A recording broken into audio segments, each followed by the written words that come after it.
Hello there, I'm Aishwarya Kapoor with you. Welcome to World Panorama, where you get a complete roundup of all the big international news stories this week. First up, the headlines. Investigations continue in attacks in Sri Lanka on Easter Sunday. Prime Minister Ranil Wickremesinghe says terrorists who could initiate another round of bombings on government's radar. Also acknowledges major lapses to prevent attacks despite intelligence warnings from India. Government lowers the death toll to 253. Vladimir Putin and Kim Jong-un hold a first summit. Russia says Pyongyang needs security guarantees to denuclearize. Kim accuses the US of acting in bad faith during summit earlier this year with President Donald Trump.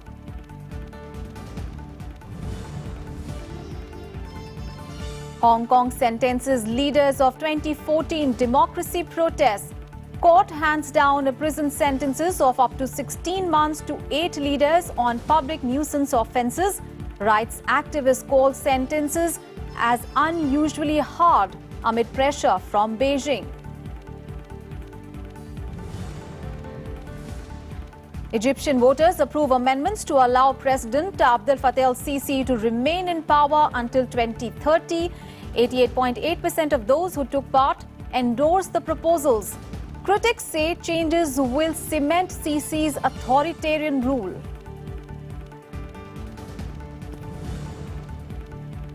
And more than a month after Christchurch mosque attacks, the New Zealand Prime Minister Jacinda Ardern spearheads a push to combat violent extremism and terrorism on social media. The top story this week. Investigations are continuing into coordinated attacks on 3 churches and 3 luxury hotels in Sri Lanka on Easter Sunday. Now, many of the arrested people have suspected links to local Islamist extremist group NTJ. However, it was the Islamic State group that has claimed responsibility. Meanwhile, Prime Minister Ranil Wickremesinghe says that the threat of attacks is not over and that sleeper terrorists could initiate another round of bombings and that they are on government's radar. The government has also lowered the death toll to 253 from an earlier figure of 359.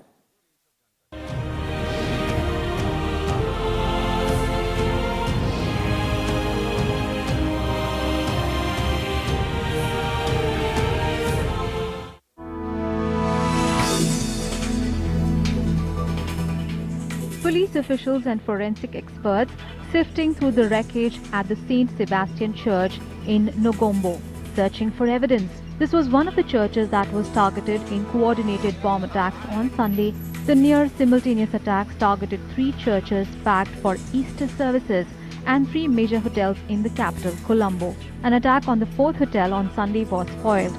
The first mass funeral for the victims was held on Tuesday. It was very difficult to find the bodies also. I had to spend nearly 10 hours to find the total bodies. In our family, we have 4 members who were attacked by the bomb. Meanwhile, details are emerging of a band of 9 well-educated Islamist suicide bombers, including a woman from well-to-do families who slaughtered people in bomb attacks. Surveillance video emerged of 2 suspects entering Colombo's Shangri-La Hotel on Easter Sunday before series of blasts hit targets across the country. The Islamic State militant group claimed responsibility for the attacks, though Sri Lanka's government earlier blamed the blasts on local Islamist group NTJ. Political fallout of the attacks also continue. Sri Lanka admitted a major intelligence lapse, saying that an Indian intelligence warning from the beginning of the month about planned attacks was not properly shared by the authorities. Reports say the Indian tip-off had been received on 4th of April, but both President Maithripala Sirisena and Prime Minister Ranil Wickremesinghe did not receive it. The country's Defence Secretary and Inspector General of Police were sacked. Well, there was definitely a lapse of intelligence, and the government has, we have to take responsibility because unfortunately, if the sharing of intelligence information had been given to the right people, I think at least this could have been whether it could be avoided or even minimized. Sri Lankan opposition lawmakers allege intelligence warnings were ignored for political reasons. Obviously, the imminent attack was known to these people, right? And for whatever the reasons may be a mystery. For me, it's political. I think it's political reason. They thought that you should not antagonize some of these Muslim leaders because of their vote base. And the country had to pay the price. Innocent civilians had to pay the price. Meanwhile, blasted Sri Lanka is struggling to recover. A state of emergency remains in effect. Locals employed in the tourism sector fear that tourists who have been flocking to the Indian Ocean island could cancel in droves. A US State Department travel advisory warned of danger of terrorist groups plotting more attacks. Other governments, including Japan and Australia, have also cautioned the citizens planning travel to Sri Lanka. It makes you feel unsafe, like you have to be looking behind your back, something else could happen. So it's quite scary. Pope Francis, UN Secretary General Antonio Guterres joined world leaders like US President Donald Trump, UK Prime Minister Theresa May in offering their condolences. India expressed solidarity with Sri Lanka, President Ramnath Kovind and Vice President Venkaiah Naidu tweeting support. Prime Minister Modi also spoke to the Sri Lankan President and the Prime Minister to convey his condolences. External Affairs Minister Sushma Swaraj also held a conversation with her Lankan counterpart. Several prominent international monuments, including the Eiffel Tower, were dimmed or lit in Sri Lanka's colours in solidarity.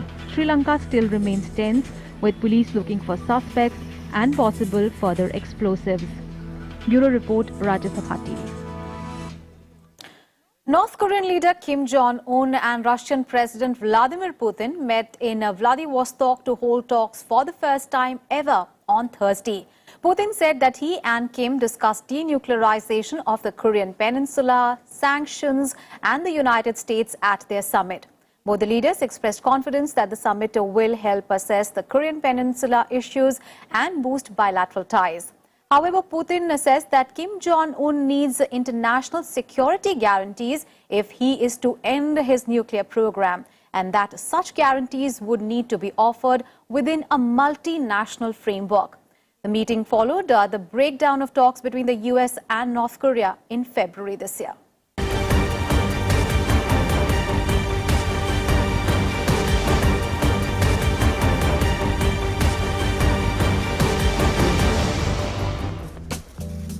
North Korean leader Kim Jong-un laying flowers at the Navy Memorial in Russia's Pacific port city of Vladivostok.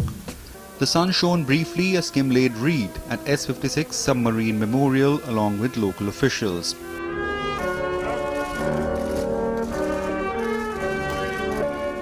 This comes a day after his summit with President Vladimir Putin. During the meet, the two leaders had an in-depth discussion on ways for the countries to promote strategic communication and tactical collaboration in the course of ensuring peace and security on the Korean Peninsula and in the region.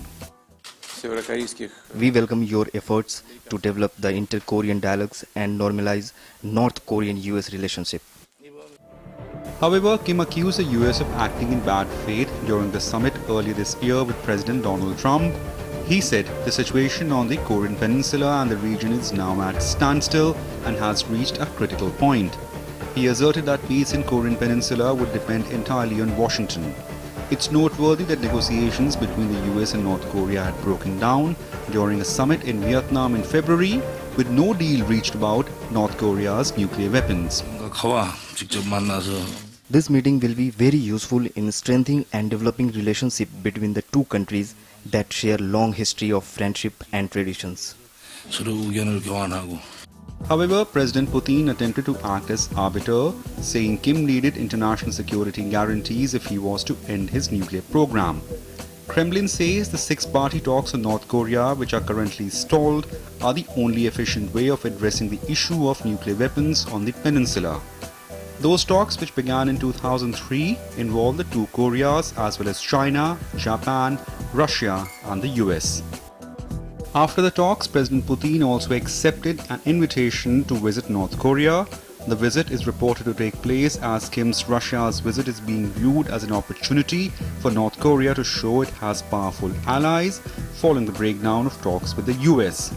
The summit is also an opportunity for Pyongyang to show that its economic future doesn't solely depend on US and for Russia to show that it is an important player in Korean Peninsula. Bureau Report, Rajya Sabha TV. 8 Hong Kong activists were handed sentences of up to 16 months in prison on Wednesday for their roles in organizing pro-democracy demonstrations in 2014. The activists were convicted on charges of public nuisance and incitement 2 weeks ago, a verdict that some perceived as underscoring eroding political freedoms in Hong Kong under pressure from Beijing. The movement had demanded Hong Kong's 5 million voters be given the right to choose their leader of the semi-autonomous Chinese territory.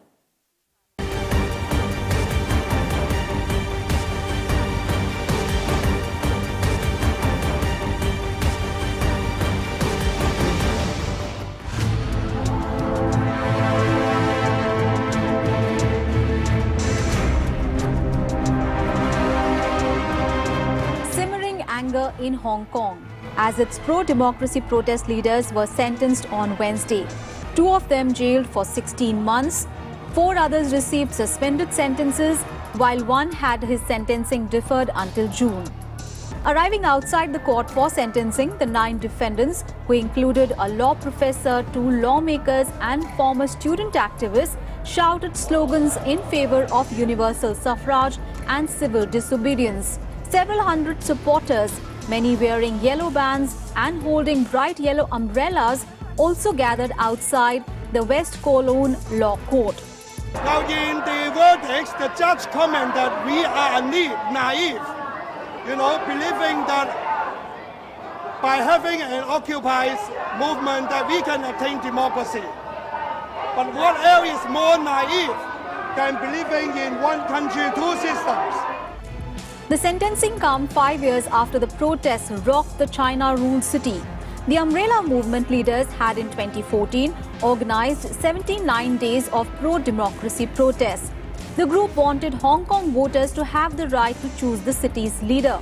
The demonstrations blocked roads in 3 important districts, Admiralty, Causeway Bay and Mong Kok, and drew more than 1 million people over nearly 3 months.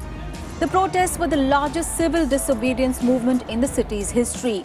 District Court Judge Johnny Chan, while handing down sentences, said that none of the defendants expressed any regret. Defendants are rather unfazed. They say Hong Kong's struggle to get to democracy will continue. I'm happy and have hope today because of this last gathering. It gives me hope because we found strength here. The Hong Kong people will not give up for the fights of democracy. And I really believe when I release from prison, I will see a stronger and more powerful democratic movement in Hong Kong. The group were found guilty earlier this month on rarely used colonial-era public nuisance charges for their roles in the 2014 protests. The trial was slammed by critics, saying that it highlighted shrinking political freedoms in the former British colony. Rights NGOs raised concerns about a chilling effect and the use of archaic laws to stifle dissent. However, China has rubbished the allegations, saying that everything was done according to the laws. China formally supports the Hong Kong Special Administrative Region government to punish, according to the law. I also want to remind the people from other countries who have one-sided understanding that the verdict was indicative for shrinking freedoms in Hong Kong, that their view is illogical and baseless. It is noteworthy that in 1997, the long-time British colony of Hong Kong was handed over to China with the understanding that it would retain relative autonomy under the concept of one country, 2 systems. Umbrella protesters accused the Chinese government of breaking its promise to allow full democracy in Hong Kong and of encroaching more and more in the region. There was further dissent in Hong Kong this month again, after Hong Kong lawmakers put forward a controversial extradition bill that will allow fugitives to be transferred to mainland China to stand trial. stoking further concerns of declining legal protections in the city. Bureau Report, Rajya Sabha TV. Egyptian voters have overwhelmingly backed constitutional changes, allowing President Abdel Fattah el-Sisi to remain in power until 2030. The amendments, which were approved by Egypt's parliament last week, will extend al-Sisi's current term to 6 years from 4 and allow him to run again for another 6-year term in 2024.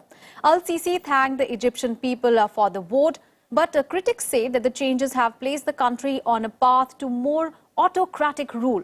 The European Union also called on Egypt to adhere to the rule of law after the referendum.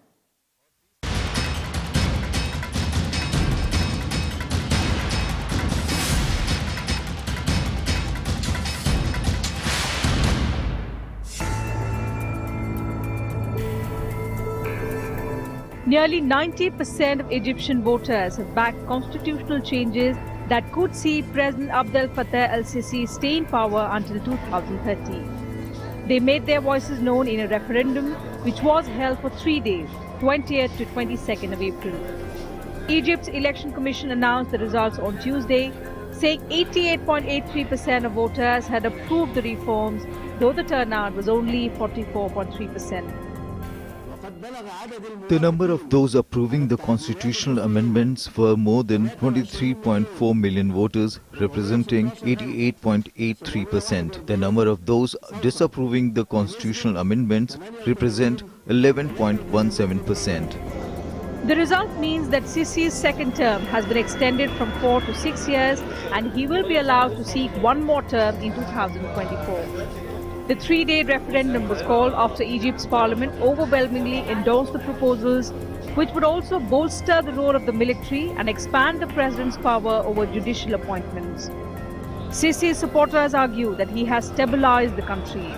With the economy improving, they say Sisi deserves more time to build on reforms. I'm here for the new changes. President el-Sisi put in a lot of effort and we must see his accomplishments. He is a respectful man and the situation is very stable. People are happy.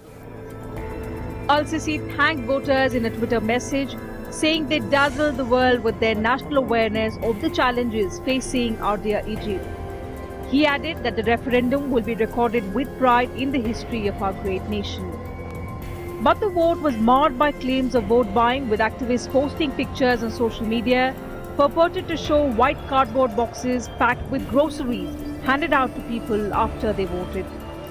Critics also point at the turnout of referendum at only 44%, saying it shows Sisi's declining popularity, considering that he was re-elected last year with 97% of the votes. Critics also say the constitutional changes will stifle debate. I do not agree to constitutional amendments to prolong the presidential term to 6 years. We had done a referendum before and agreed that it should be 4 years. So I do not agree that it should be 6 years.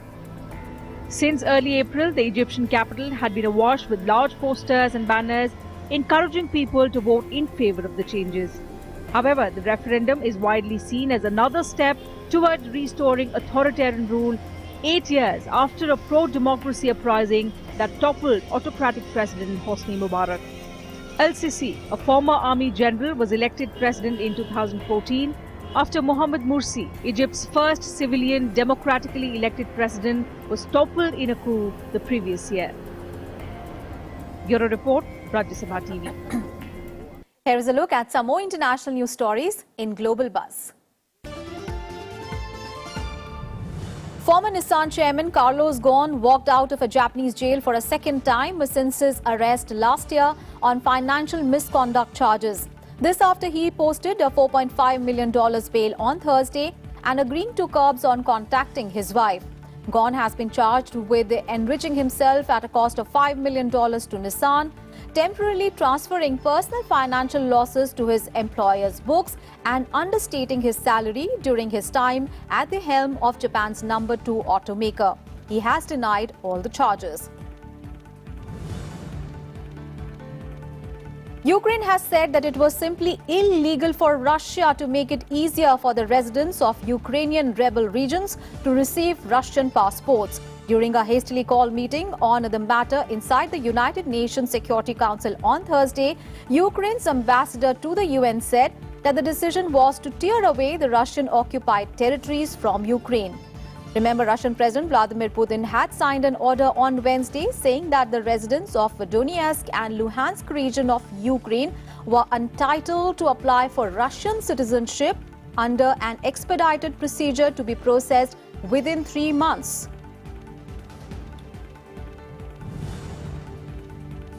Rescue workers are digging through collapsed buildings along South Africa's eastern coast, where at least 60 people were killed when heavy rains caused flooding and mudslides.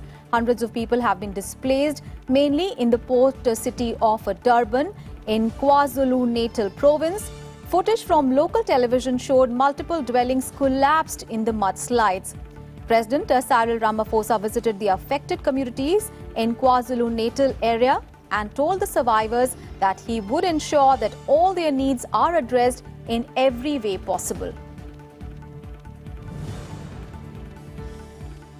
And the second Belt and Road Forum began on Thursday in Beijing. It will serve as a stock-taking exercise for China's ambitious Belt and Road Initiative, which has come to dominate the country's foreign policy over the last 5 years. The BRI is made up of a belt of overland routes and a maritime road connecting Southeast Asia to Eastern Europe and Africa. President Xi Jinping delivered the keynote address in the presence of 37 heads of state or government and 5,000 representatives from 150 countries. While the United States has sent lower-level delegates, India has once again given the forum a miss. And in the wake of Christchurch attacks, in which the lone gunman live-streamed the massacre, New Zealand and France will bring together global leaders at a summit next month to stop social media being used to organize and promote terrorism. Political leaders and tech company executives have been called to a meeting to be co-chaired by New Zealand Prime Minister Jacinda Ardern and French President Emmanuel Macron in Paris on 15th of May. Now, they will be asked to commit to a pledge called the Christchurch Call, designed to eliminate the terrorist and violent extremist content online.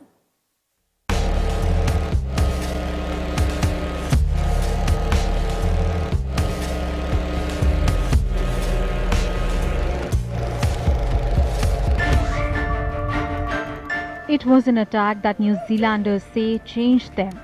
Christchurch attack, in which a gunman killed 50 people at 2 mosques in the city. Apart from a complete overhaul of the gun laws, New Zealand also learnt the perils of social media. The gunman live-streamed the massacre as he went on shooting people, and the video was repeatedly shared online.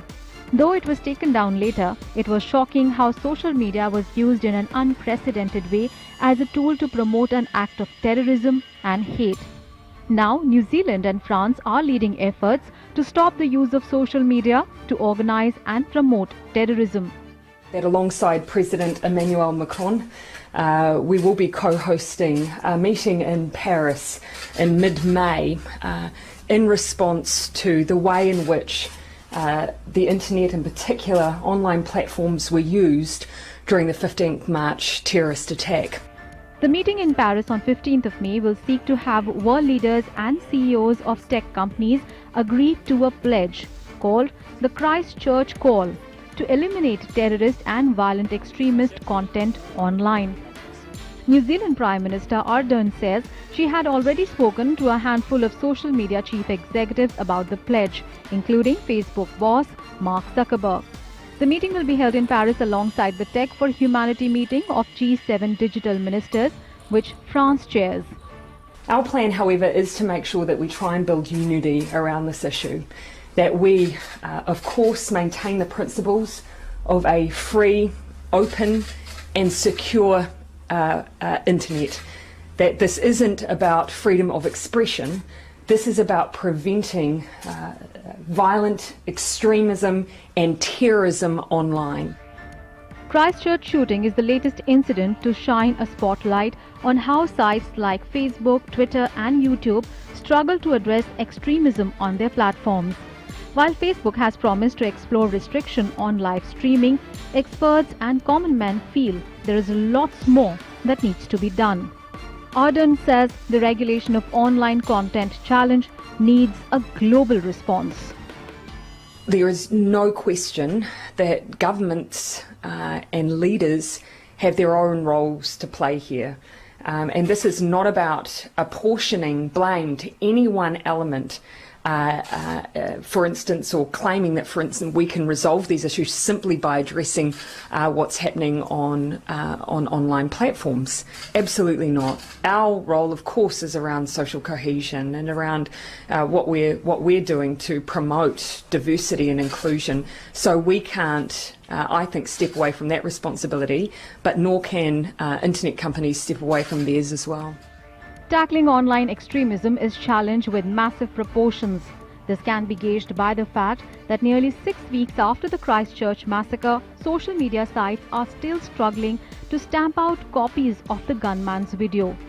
The organizers of the meeting in Paris say no one wishes to see violent extremism and terrorism online. So we have a starting point, that is one of unity. It is time for action. Bureau Report, Rajyasabha TV. And that's it from me in today's episode. I'll see you next week with all the international news stories in yet another edition of World Panorama. See you then. Bye-bye.